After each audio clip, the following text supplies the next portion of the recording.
what just happened, but stream cut out for some reason. Um, but yeah, so just try to recap a little bit because I'm not certain where that cut off.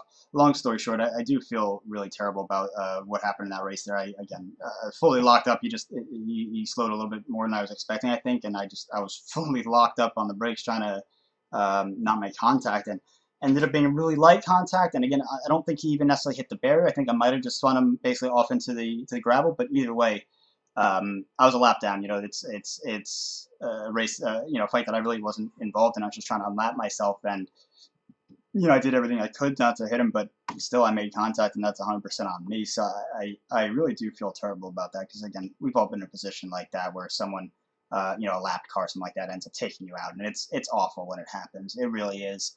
Um, so and that I'm sure he won't see it, but what's his name, Costa, I think. I really do apologize, mate. I feel terrible about that. Um, but yeah, so let's recap and let's take a look then. Uh, Good and bad, I guess. Start with the good, I guess. Decent recovery job, I suppose. Again, trying to focus on the positive of basically just putting the incidents behind you and not focusing on it and not letting it affect the rest of the race. Bad side, fairly obvious. Again, Costa there. We'll start with that. Just kind of a silly mistake. Maybe should have been just looking a little bit further ahead. Just thinking a little bit more ahead and maybe a little bit more cautious, driving a little more cautiously behind him, just to make sure that I didn't come into him. But the big key obviously is the incident at the start. Again, it always takes two people to have a crash, just because you have to start somewhere. I'm going to start with his perspective of it. It's lap one. It's literally the first quarter of a race. When everyone's bunched up, you have to be aware and be expecting that people are going to be, you're probably going to be side by side through some of the corners, especially the first one. You really need to watch out for other people and be aware of stuff like that. That being said, again, I put a nose up on the inside of him, and he came back down on me. You can argue it till you're blue in the face about whose fault it really is. But like I said, at the end of the day, it takes two people to have a crash. So I accept my responsibility or my share of the blame for that. How do you improve from that? That's what you have to try to focus on. Is not what went wrong, but how to fix it. Again, just being a little more careful and being a little bit less aggressive, being a little more patient, maybe. Being just in general, I think I need to focus on just being a little more calm and being a little more relaxed and not getting so tense at the beginning of a race. Not not letting myself get quite so flustered, maybe right at the beginning there. And again, yeah, maybe I could have made up a position on him there by going down the inside, but if I hadn't, and if I'd held back a little bit, I probably would have ended up with a much better overall finishing position, rather than taking kind of a dumb aggressive risk right at the beginning. So so again, gotta take my responsibility there, and really again just focus on what I can do to improve it. And again, so that's part of this racing therapy is okay, how do you take that lesson and extrapolate it and apply it outside of iRacing and racing in general. Again, maybe just being a little bit more, taking a little bit more time to think through things, or being a little less impulsive, perhaps. Trying to see basically focusing more on the bigger picture. That a position gained at the start is nice, but not getting that position would have actually gotten me a lot more in the end. If I've been looking at if I've been focusing on the bigger picture in the end of the race as opposed to just that corner, perhaps I wouldn't have been so aggressive. Perhaps I wouldn't have tried to move on him. Perhaps I wouldn't have been hit and wouldn't have had to pit and would have been able to continue on. So really just looking at the big picture, try to see the whole board. Try to realize and remember what the ultimate goal is, and start evaluating, individual decisions kind of on that basis rather than just, as isolated events, basically, to kind of try and consider, okay, yes, in a vacuum, I can look at this potential position gain here. In a vacuum, yes, a position gained is a position gained, but again, the ultimate goal is finishing position, and by putting myself at risk there, I actually jeopardized my ultimate finishing position. So really, it's something that I've always had a bit of a struggle with, just that impulsivity, and um, I always like to, as soon as I get an idea in my head, I just want to go, and I'm ready to go and do it. I'm not necessarily thinking about whether it's actually a good idea or how it might, ultimately play into, whatever larger goal I'm trying to accomplish at the time. Um, and it's really, it really can actually come and bite me in the ass. And I'll be honest, it's cost me a lot throughout my life. A perfect example, and um, unfortunately, not a single example. It's happened multiple times, but quitting a job, or allowing myself to be let go from a job that I really didn't like. Um, in a vacuum, that decision is, maybe that was the right decision to say, well, okay, just in a vacuum, if the only thing we're considering is, do I want to work here, yes or no, then if the answer is no and I leave, then okay, that makes sense. But to step back and look at the larger picture, you have to realize that, okay, while this decision may make sense on its own, isolated in a vacuum, as a part of the ultimate goal of, financial security or professional progression or whatever it is that you're trying to accomplish, that those decisions didn't actually really serve me very well, and in fact, quite honestly, hindered me. They really, put me in a position where I was unemployed or didn't have money coming in, or which ended up adding to my stress level.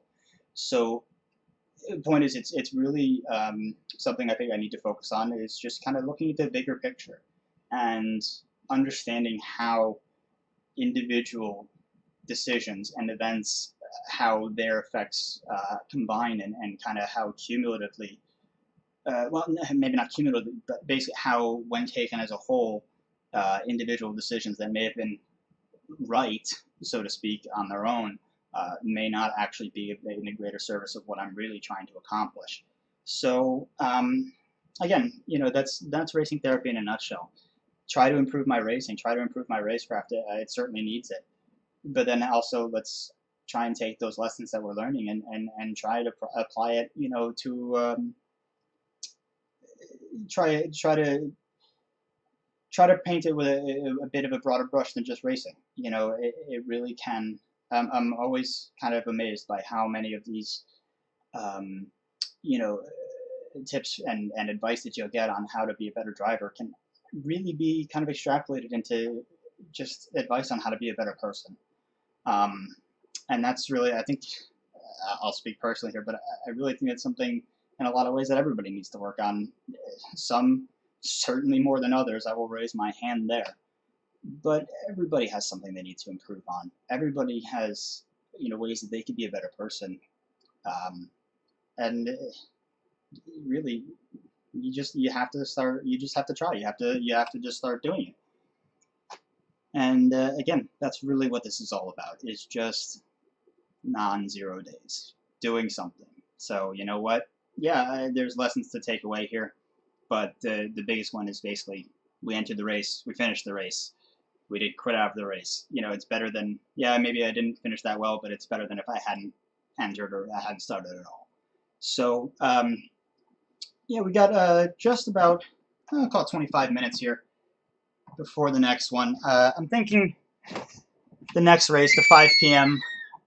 Eastern, 10 p.m. GMT race, might be the last one for the afternoon. I might pick up a stream a little bit later on in the evening, and maybe just do one or two more later on. But we've been doing this for a couple hours now, at least. Got some other things actually I probably should have been doing today instead, but it's not the point. Point is, racing is fun, and I like doing it. So we're gonna try and do a little bit, maybe one more, maybe we'll do one more after that. But again, I'm gonna go step away for just a moment and get a little, try and relax a little bit, peel myself out of this racing seat here, and maybe turn the heat down a little bit so I don't sweat through another t-shirt. And I'll join you guys back in just a few moments.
While we are waiting for the next race here, just a little bit of a shout out, just my own little small tribute, I suppose, to that wonderful bearded bozo who's given at least me so much inspiration and so much joy, frankly, over the years. That is Mr. Jimmy Broadbent, of course. A little bit of synthwave for you guys just while we're waiting.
11, we're 11. The car that we were following, it sounds like they must have called this guy, and when we hit the corner, he was standing over the hood pointing a gun at us. Roger that, guys. And do you have the car in custody too? The car that we were following is not in custody. The car is gone.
Well, a little less than 10 minutes to go before the next race, which again I think is probably gonna be the last race of the night. Maybe one more, but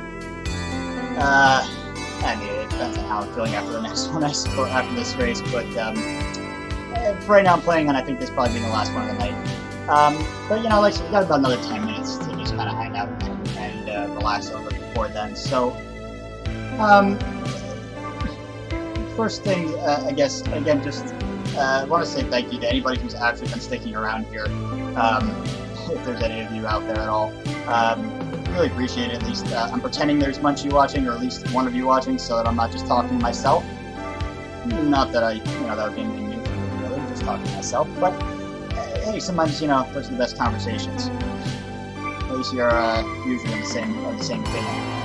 But the thing is, again, for anybody who hasn't heard me talk about it just yet, or is a little curious, quick recap, just kind of the whole theme of what's going on here behind racing therapy, really. Again, just something I've been struggling with for a very long time, for nearly 20 years now, with persistent depression, or massive depression, whatever you want to call it, and anxiety. And really just the purpose is really twofold. A, as a way to kind of give myself a reason or a commitment to do racing, to do iRacing. Anybody who's dealt with depression issues knows sometimes one of the biggest symptoms and parts to deal with is basically just that loss of interest in things that you normally enjoy and you don't really just want to bother. So number one, it's just to get me back in doing something that I do really enjoy and have a lot of passion for, but that I didn't always have the energy to do, or actually feel the drive to do on some of my down days. But also, and perhaps more importantly, is really just trying to take something I have a lot of passion and excitement for, and try and use that as a way to try and heal, to try and examine some of the issues that I'm facing, or maybe some of the things that I really need to work on and improve on, and try to use this thing that I enjoy and the lessons that I learned from it to try and apply them, more broadly to my life, and particularly for me, to my mental health. And really, it's weird. On the one hand, I want to say I hope that's something that people can relate to. On the other hand, I really actually hope it isn't. From the bottom of my heart, I really hope anybody who's watching this has absolutely no idea what that feels like, and really can't relate to that at all. I hope you do, or I hope that's true. But for anybody who can, you might know what it's like, and hopefully you'll kind of understand why I'm doing this, and what I hope to accomplish, and why I think it's going to be helpful. Just for me, and if this helps anybody else, that's fantastic. I don't mean to sound selfish or anything. I'm not doing this for other people. I'm doing this. This is something I feel like I kind of need to do for myself personally. But you know what? If it does become something that anybody else could ever get any help from, or inspiration from, or can be beneficial to anyone in any way, then that's just icing on the cake, really. Again, it's not necessarily what I'm setting out to do, and I certainly won't claim to be an expert or any really decent resource for anything like that. I mean, of course, there are professionals who would be much better suited to help someone than I would. But the only reason I say that is because, again, this whole idea is largely inspired by Jimmy Broadbent and kind of his story, and the connection that I felt to it, in the way that I identified a lot with some of the things that he struggled with and has dealt with, and has been able to, it looks like, I'm not in his head, and I don't want to project onto him, so I won't say, totally conquer or move past, but things that it seems that he's been able to kind of deal with through racing and through interacting with the community. And, again, he's basically, that's been able to help me. So if I can do the same for somebody else, then that's just paying it forward. It's just repaying the favor, really. And for those of you, anyone who doesn't know who he is, I highly encourage you to go find Jimmy Broadbent on YouTube and give him a check out. He's certainly worth the watch, I think. But I'm not here to shill. I really do just want to say a heartfelt thank you to him for what I feel he's done for me. But really, again, that's kind of the whole gist of what we're doing here, or what I'm trying to do here, at least. And I'm not I'm not a streamer. I'm not really trying to be. I'm not setting out to make a career of this or anything like that. So I'm not necessarily going to be making a schedule and saying, oh yeah, we're going to be, streaming at this time every day or anything concrete like that. I am going to try and, as part of my drive to my commitment to non-zero days, and especially in my life and especially in racing, I'm trying to commit to. At least, even if you don't feel like it, even if you don't want to, or even if I don't want to, or I don't really feel like, I'm really up for it, at least 15, 20 minutes of practice a day, just, doing something. So I will do my best to stick to that and do my best to basically, if I'm on iRacing, I will do my best to keep, to stream it out. Really just for anybody who might be interested, who might want to watch, but also just for myself, so I can pretend people are watching and give me an excuse to talk about it without feeling like a crazy person, I guess, is sitting in my living room by myself talking about, things that don't really matter.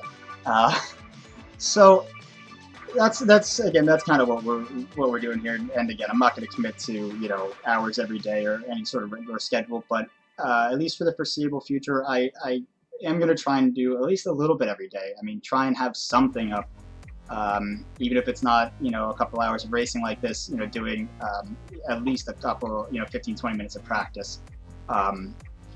That said, I will also tell you, generally, I do race in the regular Formula 3 series, not the Formula Sprint Fixed series. For anyone who wasn't here earlier and didn't catch it, the only reason I'm doing the Sprint right now is because I'm broke and I don't own Donington, and I just right now I can't. I'm not really in a position where I can justify spending money on a new track just for a week. So unfortunately, I am taking a week off from the regular series that I can't race in this week. But next week it goes to Lord, I know this. I've forgotten what it is. Hang on, I will have to look that up and find out. I want to say it might be Brands Hatch. It might. I honestly forget.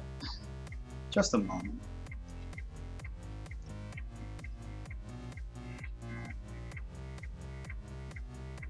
Just because.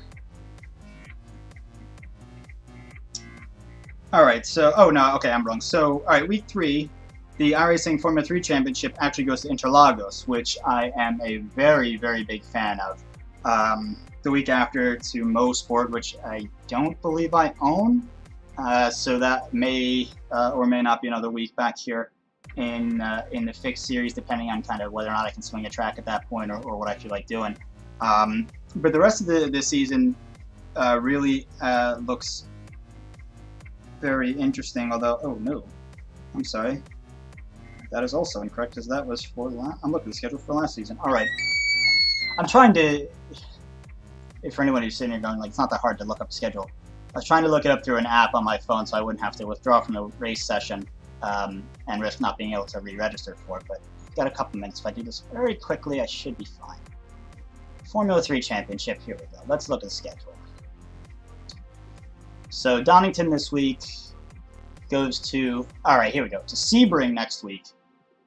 Then Barcelona, Road America, Road Atlanta, Spa, Phillip Island, Interlagos in week 9, the Brands Hatch Grand Prix circuit week 10, then Silverstone, and finishing with Watkins Glen.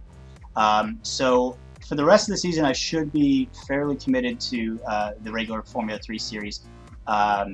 Phillip Island is the only one of those circuits that I believe I don't own, aside from Donington, and Phillip Island and Road America are the only ones that I don't really know very well, and I'm going to have to do a lot of practice to really learn the circuit. Silverstone, a bit, I know it a bit, but really need to put in some more work there. A bit embarrassing. Silverstone is one of those circuits I feel like everybody should know, but I really have never done too much racing there. So I haven't learned it too terribly well, but I know my way around the circuit at least. Phillip Island I've actually never driven at, and Road America I think I raced that once or twice a few seasons ago in Pro Mazda, or Star Mazda. No, was it Star Mazda, and then it changed to Pro Mazda, whichever one it was. But either way, it's been a while since I've even been to that track, so definitely will take some work. But the rest of them, I feel fairly confident in, especially with the Formula 3 from doing a bunch of racing last season as well. So a bit of adjusting to the new tire model, of course, just like we've been doing this week at Brands Hatch, but it shouldn't be too terrible. So again, starting next week, we're going to be back in the iRacing Formula 3 series for a bit longer races than these 10-minute sprints, which is nice. Gives you a bit more time to, make up for mistakes or make up positions and recover a little bit, which is nice. But for right now, like I said, the sprint is not a terrible series to be in. I mean, definitely a little bit lower in terms of the skill level of the drivers I'm facing right now. Well, I shouldn't say that about skill level, because I mean it's strength of field based. My I rating's just shy of 1600 right now, so I can't really say too much about skill level. But in terms of the just the driving standards and the racecraft that isn't always there in like a class series, but it's been a good learning experience. They're nice short races that you can do every hour, which is nice. My only real issue with it, honestly, is just I wish that they were, for example, like 15-minute races instead of 10. Just that little bit extra to make up for mistakes and stuff, I think would be nice. And then also, if you had a 15-minute race, along with the qualifying and the warm-up sessions, the race session should finish up and dump you out just about, a minute or two after, if you start, say, a 4 o'clock race, it should finish up and exit the session just a little bit, 1 or 2 minutes after 4:30. So ideally, you can basically finish up one race and immediately register and join the practice session for the next, so that we wouldn't necessarily have these periods of downtime between races. Would kind of be nice, but really not a huge issue. Again, regardless, it's going to kind of become a non-issue next week anyway, because the races are every 2 hours. So there's definitely downtime in between. Not quite certain how I plan to handle that, whether it's going to be, individual streams or what we're going to do kind of in between. Because it's one thing when you have 15 or 20 minutes to kill. It's another to have the stream just kind of sitting there with not really much going on other than me blathering for like an hour in between races. So, we'll see how that gets addressed. But, it won't be too bad. But here we go. Just past the hour here, so getting ready for the session to start up.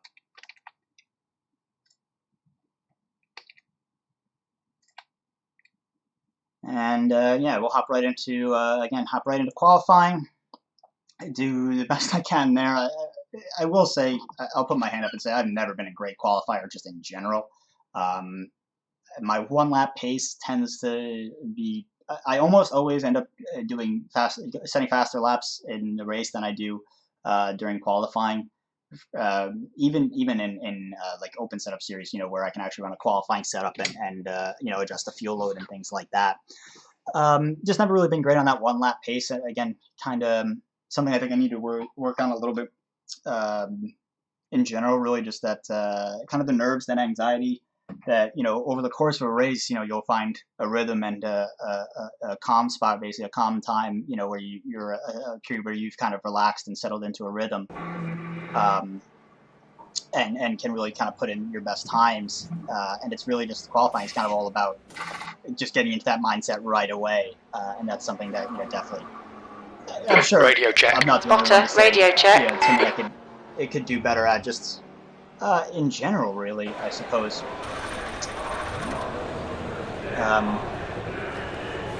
And again, just not necessarily having to take that time to work into a calm and relaxed state, but being able to get them more quickly.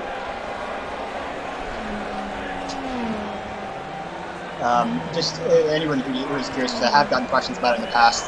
The only reason that I never really bother with these warm-ups. The only reason I hop in and out of the car real quick like that is just for caps, so that it brings up the caps black box on my screen once I exit the car. Which again, I don't include that as part of the stream, so you guys don't have to see it. But it means that I can have the iRacing overlay basically gone and still have a countdown time to know when qualifying is about to start. so I don't have to constantly be looking at my phone or my watch or something. But alrighty, so here we go. Getting ready for qualifying. And I'm just going to try and take it easy here.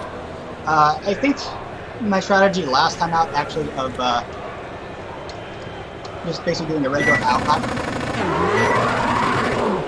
instead of weaving. It exit looks clear. Okay, Zach, we've got 2 laps to get the job done, mate. Burn out the rears a little bit, just to again generate some quick heat and scrub them a bit, and maybe help with that conditioning.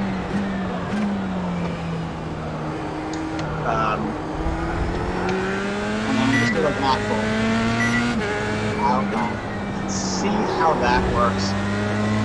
Just gotta remember to basically back it off a little bit into the last corner.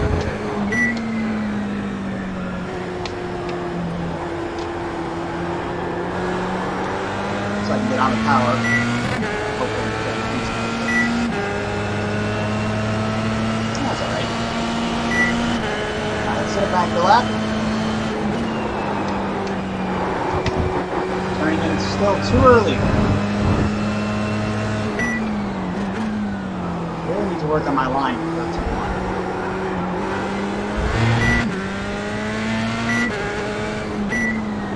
Really just slow too.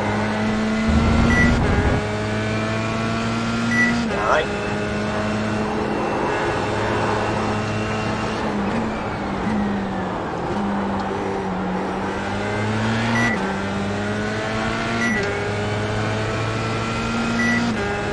Really don't like that last corner. I'm much happier to get back to the Grand Prix circuit here.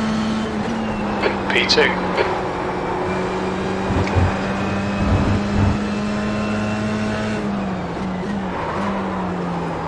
A little bit better, but not really.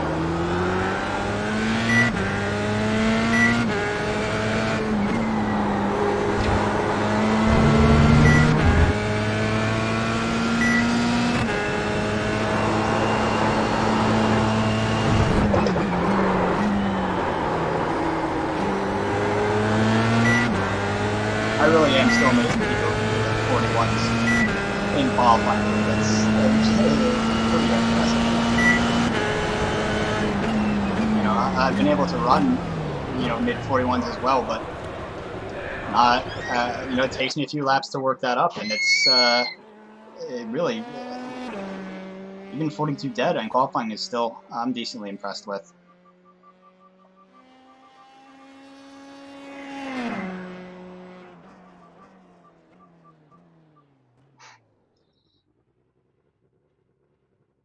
Oh, yeah. All right, well, right now, provisionally 7th.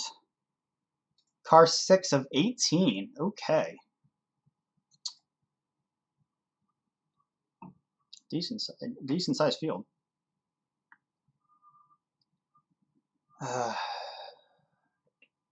41-degree track, so a little bit cooler than it was in the last race, which might explain why maybe these we're not seeing the 41s from qualifying. It might just be a couple of slower drivers. It could really be anything, but yeah, as Lucas is kind of saying here, it seems to be a little bit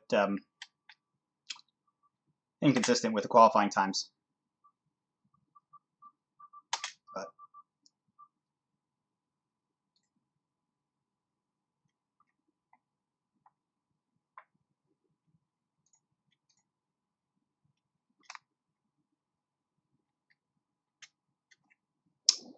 alrighty. About 30 seconds left to go here in qualifying.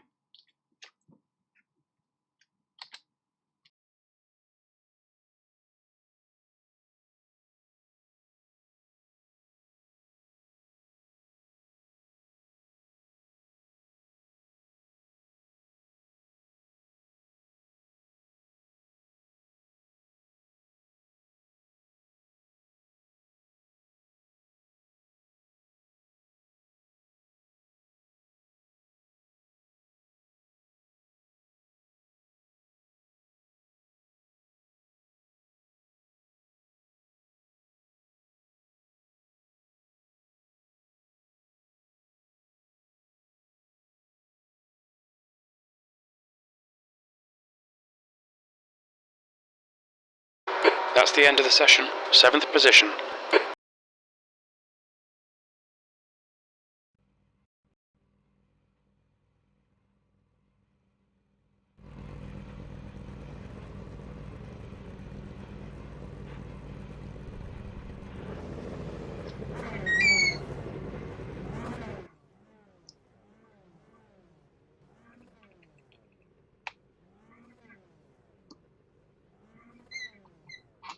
Where's my heart rate? I have 6 kids. Please do not ram into me.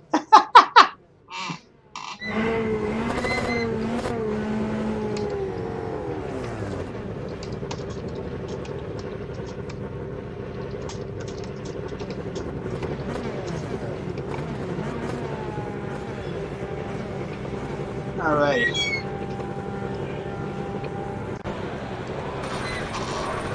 So I'll hop onto the grid here. Make sure we check our conveniently provided fast repair. That is absolutely a godsend in this series. To use the descriptive word there, absolutely. This series. But yeah, alright, so again, 10 minutes, nice and quick. Some familiar faces and names we've seen in here racing against kind of all evening. Track's warming up a little bit, up to 42 10 degrees. minutes. You've not got much time to sort this out. The air temp is 26 Celsius. The track temp is 42 Celsius. B7. Here. We need to follow car number 14. Okay, Zach, let's get this right. No fuck-ups.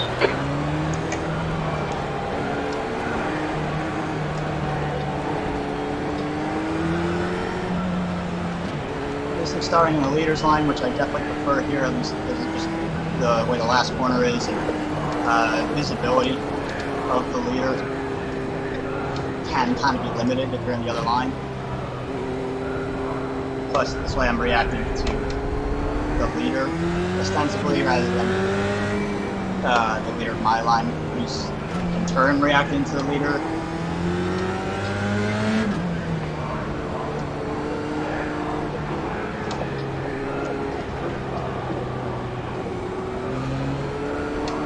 Alright, here we go. Let's get ready.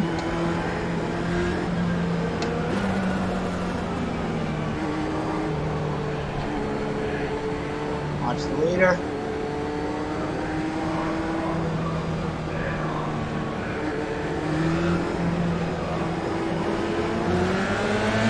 Let's go.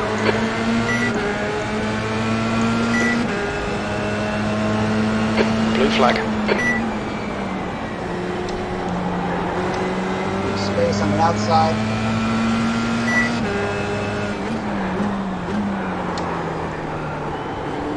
Alright, everybody playing this here, looks like. It's a good start.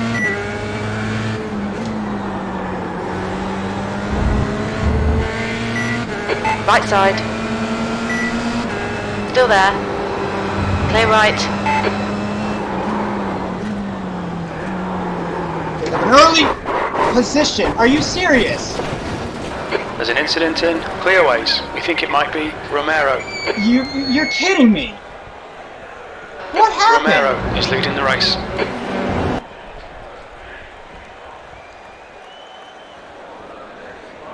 What the hell happened?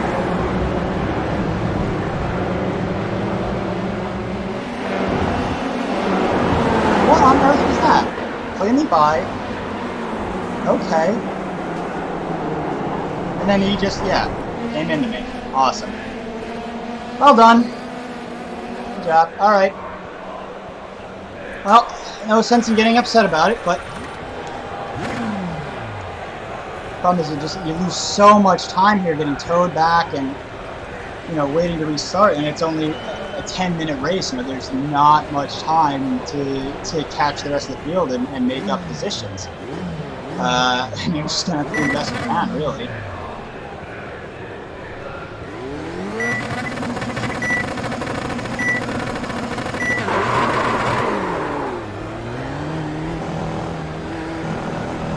Pit exit is clear. Push now. P12. Oh, again. try not to focus on that. And keep it clean for the rest of the race. Incident in clearways. Looks like it's Daniel. The leader's just done a 42.5.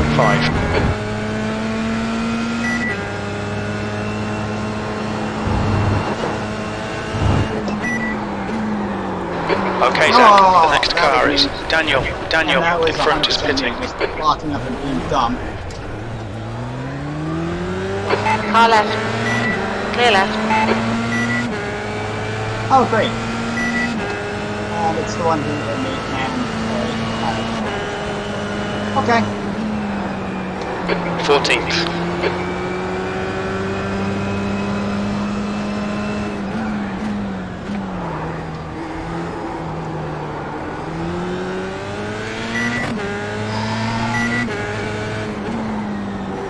No one to blame there but me. That was just bad driving. Really bad driving. Don't let this guy intimidate you.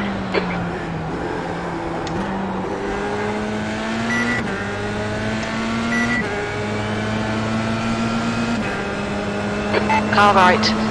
Jesus, why would you do that? Hold your line. Clear right. Dumbest place to come by.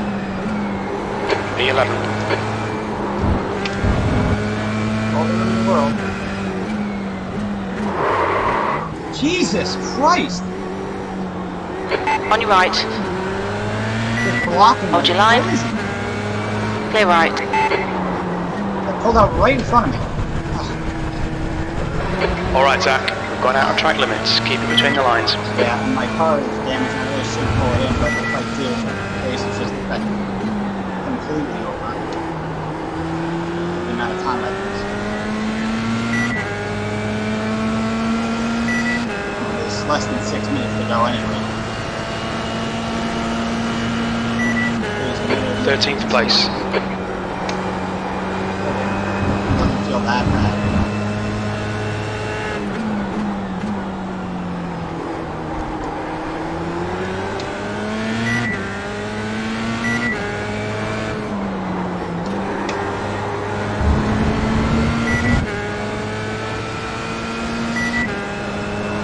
Oh, this is not going well at all.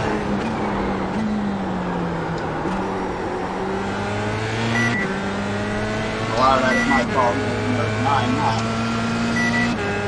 It's frustrating.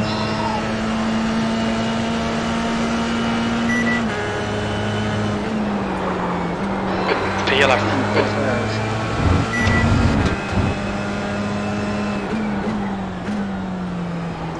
Silly mistakes. Looks like P6 has gone off in clearways.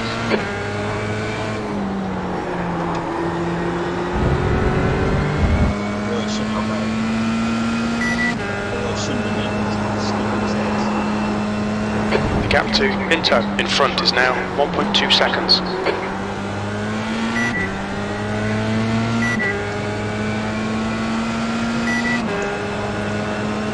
I didn't tell my rear wing is still there, so that's good. P13. What? Getting DQ? Why? Oh, do I have to come in and serve for that meatball?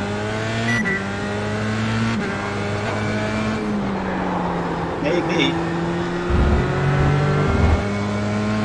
Alright.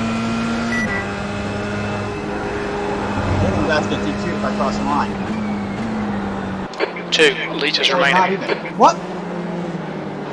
Very little fuel left. Oh, This they're not lap, serving in the black this lap. flag. There wasn't any damage on the car. That was fine. Okay. Well,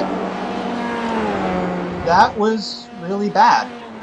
That went really, really poorly. Didn't know I was going to get disqualified for not serving. I probably should have known that, honestly. It didn't get a message. It didn't tell me, you know, you need to serve it or you'd be disqualified. But honestly, it's a meatball. I should have assumed that would be a DQ if I didn't serve it. Fuck. All right. Well.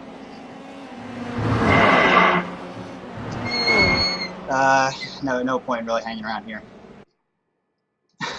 All right. Well, that was just dumb. Um, that was just bad. Really, really bad in a lot of ways. All right. Well, unfortunately, sometimes that happens. Unfortunately, sometimes that's just the way it goes. And again, unfortunately, that was completely my fault. I don't have anybody to blame for that. As much as I wish I could, but the only thing you can do really is just learn from it. So, most immediate lesson, obviously, circle meatball flag. You're gonna get DQ. Should have known that. That's dumb. The second off there is just an unforced error from, just being too aggressive. I really just should have, been taking a little bit easy after having been in the pits and everything. The tires cooling down. Should have known better. There's really not much else to say there. I'm trying to get clear of that of just, it's just bad, it was all bad, everything about it was bad, and just look at it from that lens. But that's not true. You gotta look at the specifics. Good things first. You got a good start. Did well from the start. Made it through the first couple corners. Everybody kind of did without really any incidents. So that was nice and clean. That was good. That's something to be happy about. Bad stuff, obviously, again, unforced error and not serving a meatball flag is just stupid. I really should know better. Beyond that, the other contact is just, again, my instinct is just to say, it's just dumb and somebody being an idiot and coming up the back of me. And yeah, probably that's part of it. That's definitely something to do with it. But maybe I slowed up a little bit more than he was expecting, and then that's why he came into me. Maybe I should have been more cognizant of the fact that he was right behind and made sure to keep his speed up so that, to stay away from him. Something like that, especially on the first lap, I would tend to put the blame more on the car behind, just because, of course, I'm trying to, take it a little bit easy. If I go push too hard, I'm going to have a problem anyway, because, the tires are cold and everything. But like I've been saying, it takes two people to have a crash. So I definitely share some of the responsibility for that. I try to be as objective as I can, and I'm going to say I don't think I was the majority party in the wrong here, but certainly did, excuse me, I certainly had something to do with it, and I gotta at least acknowledge that. So how do you improve? Again, stupid mistakes are easy kind of to improve on. Just don't make them. Just be more careful when you're getting followed. Be more careful at the start of the race, and try and leave a little bit more room. And basically, just especially in these kind of series and with this, the skill level that I'm at, really where I'm racing, just being aware that these things are maybe a little bit more likely, and trying to plan for them a little bit more. And just, keep that in mind, I guess. But, so, really, really not in any way a good result, but what are you going to do? Learn from it and move on and try again the next one. I think that's, we're going to leave it off there for tonight. I might hop on do a little bit of practice myself later, just to, get a little bit more practice in. But I think we're going to call the stream there for tonight. Hopefully I should be back at some point tomorrow. We'll do some more racing. It'll be the same series, the Formula 3 Sprint, or the Formula Sprint, the F3 Fixed at Brands Hatch Indy Circuit. But, so I think that's going to pretty much wrap it up for day 2 of Racing Therapy. I just really want to say thank you to anybody who is actually watching this and has been watching. I really appreciate it, and at least giving me the opportunity to pretend that I'm not just talking to myself. Anybody who doesn't want to, or doesn't come back, or if I don't, get a chance to say it before, if I don't get a chance to say it to anybody, really, Merry Christmas, Happy New Year, Good Yontif to anybody who's going to be celebrating Hanukkah, which I believe starts this Sunday. I'm not 100% certain. But yeah, Happy Holidays, Happy New Year to anybody who I don't see before then, and yeah, we'll see you guys tomorrow for day 3 of racing therapy in the Formula 3 Fix series. Take it easy, guys, and yeah, enjoy the rest of your night.